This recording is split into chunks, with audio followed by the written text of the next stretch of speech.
这是个狠人。人呢？怎么回事啊？青龙？因为我是真龙灵体。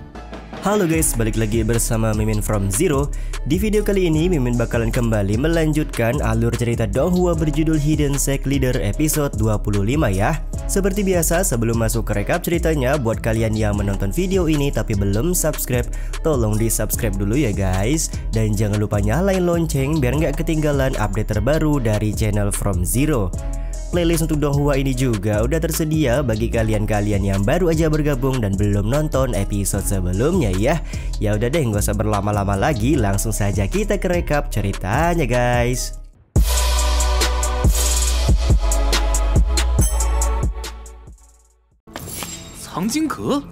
Episode kali ini masih dibuka dengan Heitan dan juga Zhao Hong yang penasaran tentang pavilion kitab suci di hadapan mereka pada saat ini. Mereka berdua pun memutuskan untuk masuk ke dalam pavilion kitab suci tersebut.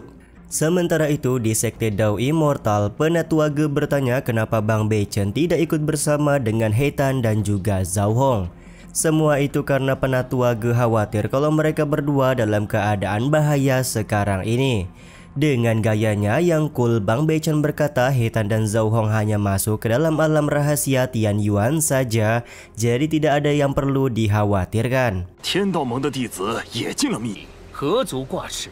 Tapi tiba-tiba saja sistem AI muncul dan memberitahukan kalau kedua orang murid Sekte Dao Immortal dalam bahaya dan segera meminta Bang Beichen untuk masuk ke dalam alam rahasia Tian Yuan. Tanpa aba-aba, sistem AI juga langsung menggunakan formasi teleportasi untuk mengirim Bang Beichen menyelamatkan Zhao Hong dan juga Heitan. Penatua Ge pun merasa udah ditipu karena Bang Beichen sebelumnya berkata kalau murid Sekte Dao Immortal akan baik-baik saja di alam rahasia Tian Yuan.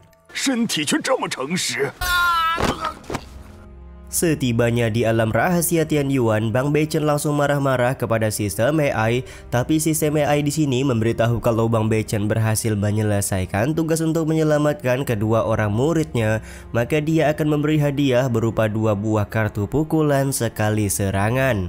Tapi jika Bang Beichen gagal menjalankan tugas, maka dia akan terjebak di dalam alam rahasia Tian Yuan selamanya. Sementara itu, murid-murid dari aliansi Tian Dao juga sudah mulai masuk ke dalam alam rahasia Tian Yuan. Tiba-tiba saja patung naga mata merah melakukan serangan kepada salah seorang murid dari aliansi Tian Dao. Bukan serangan biasa, melainkan serangan ini digunakan patung naga untuk mengambil jiwa dan tubuh dari murid aliansi Tian Dao untuk dia gunakan.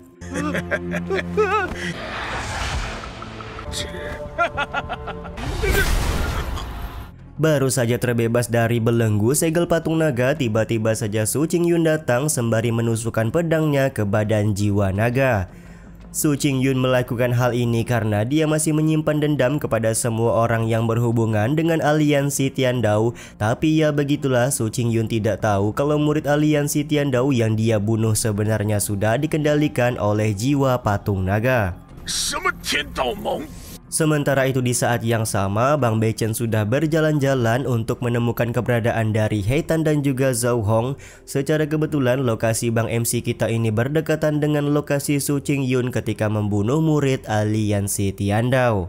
Kondisi ini pun membuat Bang Beichen sedikit takut, tapi di satu sisi dia menguatkan tekad untuk melakukan serangan diam-diam ke arah Su Qingyun karena dia tidak ingin Heitan dan Zhao Hong mati di tangan Su Qingyun nanti.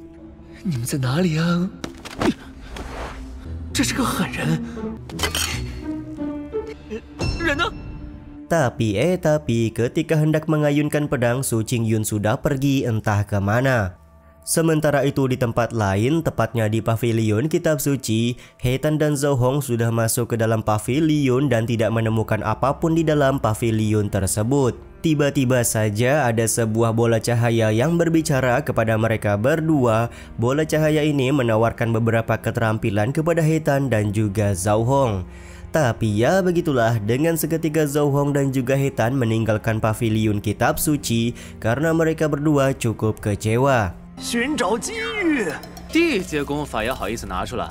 Kekecewaan ini dikarenakan paviliun kitab suci hanya akan memberikan keterampilan biasa kepada mereka berdua, sementara He Tan dan Zhou Hong di dalam sekte selalu diberi keterampilan tingkat dewa oleh Bang Beichen.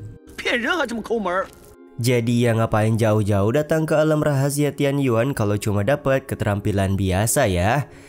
Setelah kepergian He Tan dan juga Zhou Hong, murid-murid aliansi Tian Dao masuk ke dalam paviliun kitab suci. Mereka berhasil termakan rayuan dari bola cahaya yang mana pada akhirnya membuat mereka tewas di dalam paviliun. Sementara itu di tempat lain, token yang digunakan oleh ketua aliansi Tian Dao bersinar terang yang menandakan kalau semua murid aliansi Tian Dao sudah mati di alam rahasia Tian Yuan.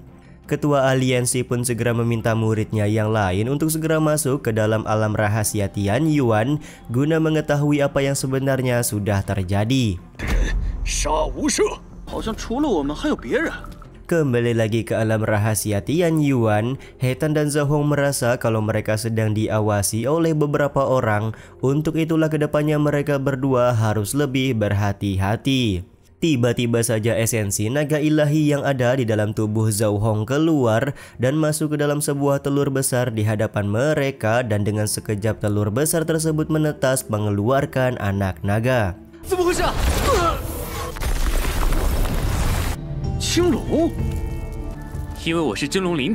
Anak naga itu langsung mendekat ke arah Zhou Hong karena Zhou Hong mempunyai tubuh naga ilahi. Akan tetapi anak naga tersebut tidak menyukai He Tan, padahal He Tan mempunyai tubuh naga hitam tirani.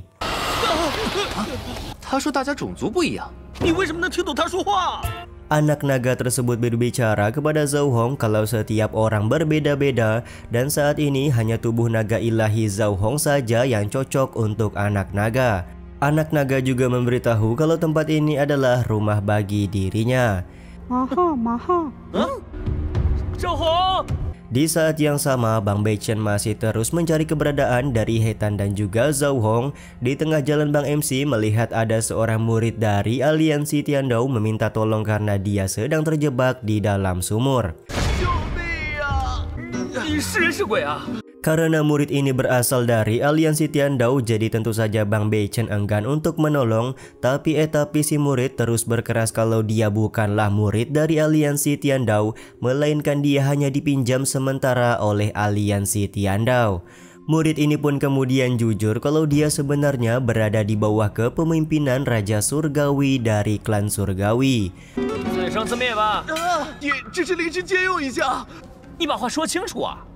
Mengetahui hal ini pun Bang Beichen segera meminta si murid untuk menjelaskan secara detail. Sementara itu He Tan dan Zhou Hong dibawa oleh anak naga ke sebuah istana Kaisar Naga. Ternyata di sini anak naga ingin memperlihatkan kalau masih ada sisa-sisa kesadaran dari Kaisar Naga yang menunggu istana naga ini. Kesadaran Kaisar Naga kemudian keluar dan sangat senang ketika mengetahui kalau istana naga yang dia miliki mempunyai seorang penerus seperti Zhou Hong dan juga He Tan. Di satu sisi Zhou Hong lekas bertanya apa yang sebenarnya sudah terjadi kepada klan naga.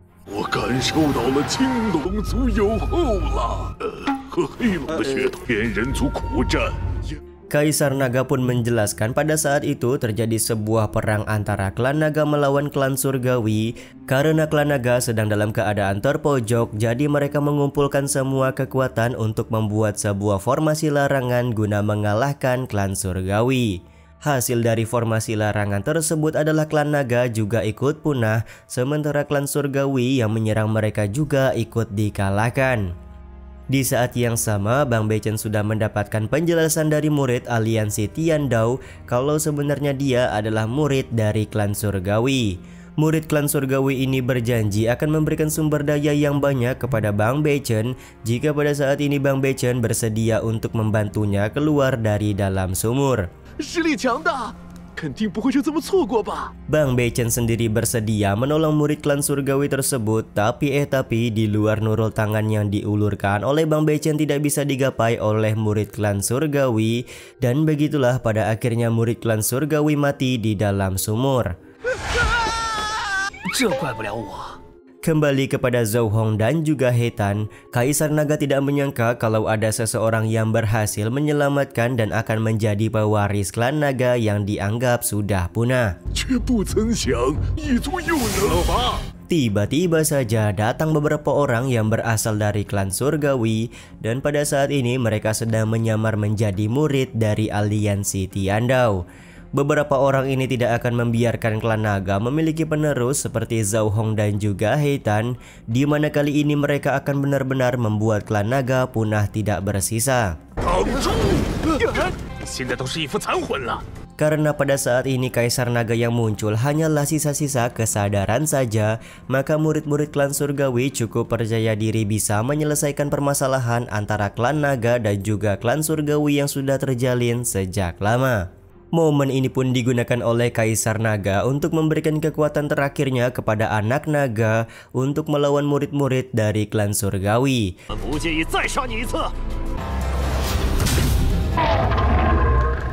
Tapi murid-murid klan surgawi sendiri malah tertarik dengan tubuh dari anak naga yang saat ini belum tumbuh dewasa.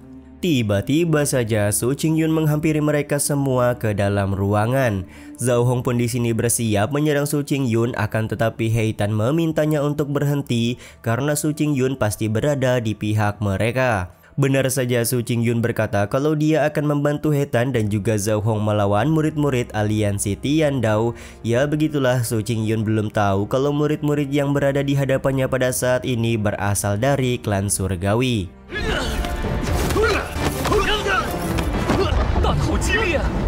Tak butuh waktu lama, dengan bantuan Su Qingyun, Heitan dan Zhou Hong berhasil membantai murid-murid klan surgawi. Anak naga juga meminta orang yang sedang berada di luar ruangan untuk masuk ke dalam karena dia berniat membereskan orang tersebut sama seperti dia membereskan murid-murid dari klan surgawi.